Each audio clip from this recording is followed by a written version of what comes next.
The term ToshaKhana refers to the state treasury where gifts received by state officials are stored. This term was not commonly used in political discussions until recently, when it became a topic of intense debate in the media, political rallies, and courtrooms. This is due to the controversy surrounding senior state officials taking expensive gifts home, paying a small fee to retain them, and then selling them at a higher price for personal gain. This practice is not unique to Pakistan and has been in existence for a long time.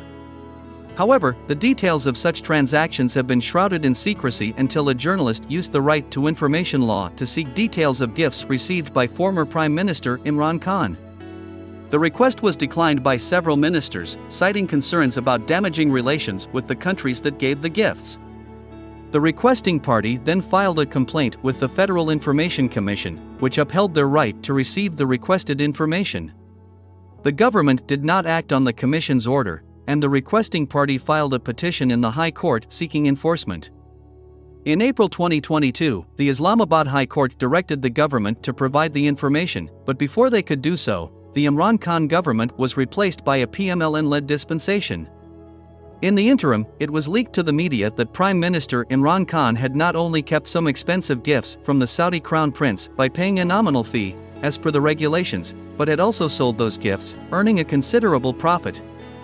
Imran Khan acknowledged selling the gifts at a higher price and claimed to have used the money to build a road to his Banagala residence, which, he claimed, benefited other residents of the area as well.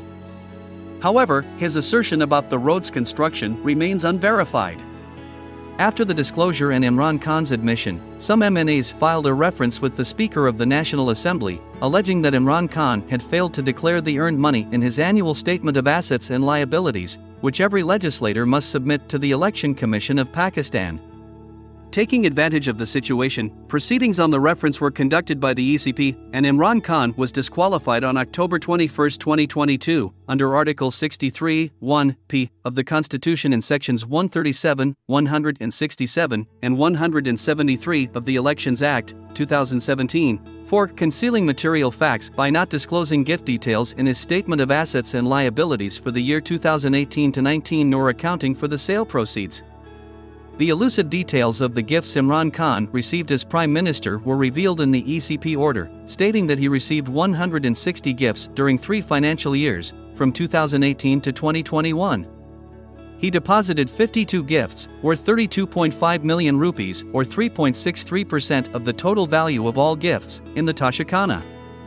He retained 55 gifts valued at 30,000 rupees or less for each gift, having a total value of 0.78 million rupees, which accounts for less than 0.5% of the total value of gifts.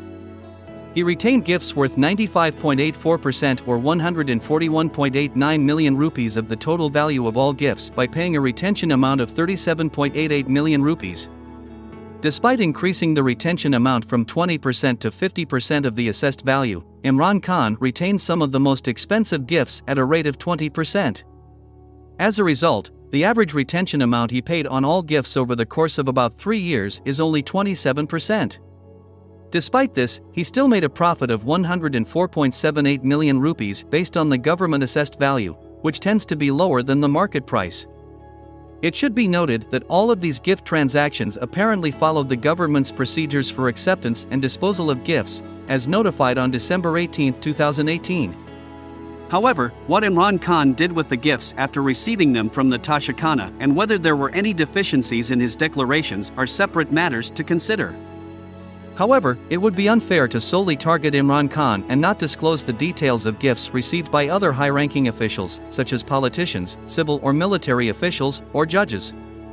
It is only reasonable to request that the federal government publicly declare similar information regarding gifts received by all such officials in the past. These revelations have brought attention to the pressing need for reforming the ToshaKhana procedure.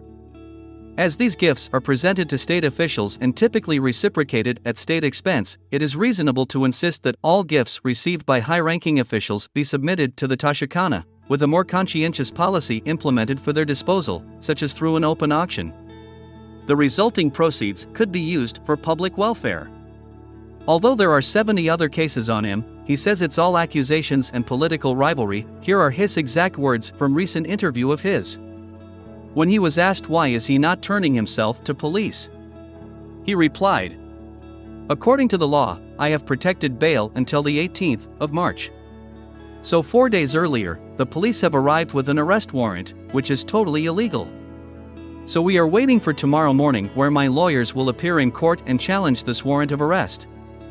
Fight for their freedom means fight for their fundamental rights, which means peacefully protesting in what you believe. The Constitution and the law of the land, what gives you the right to protest? Moreover, he added, in France, people are protesting for pensions. In England, people are protesting because of inflation and pay rises. So protesting is part of the democratic process. Never in my 26 years in politics have I ever asked my supporters ever to be violent. He was then asked about all the cases. He replied, this is an absolutely fabricated allegation. There are 80 cases against me, and in the last few months every other day there is a fresh case against me.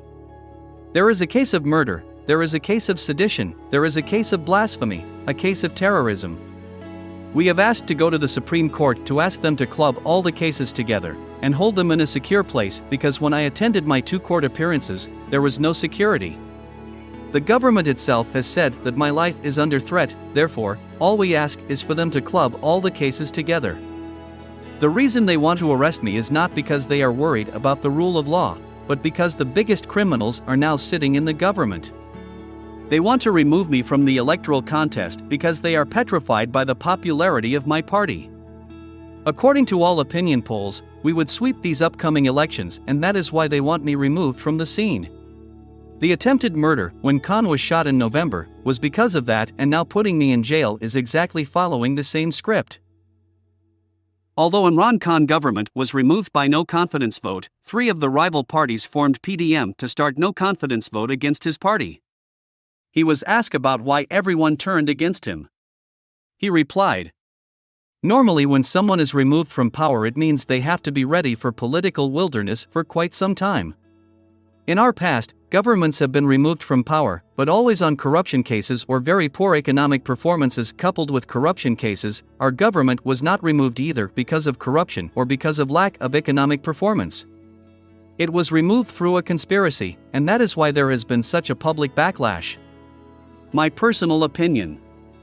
Although he has charges of many cases, there's not case with eligible proofs. Moreover, the political parties may be against him, but the nation is standing with him. He has been issued arrest warrant, but nation marched towards Salman Park creating resistance to save their hero, and that's what democracy is, it's what nation wants. Now on the other hand, opposition party members, more than 60 of them are on bail release. He made nation fight for its rights. This in Pakistan has only happened till 1947, so overall if nation stands with Imran Khan then he is right because everyone thinks better of themselves.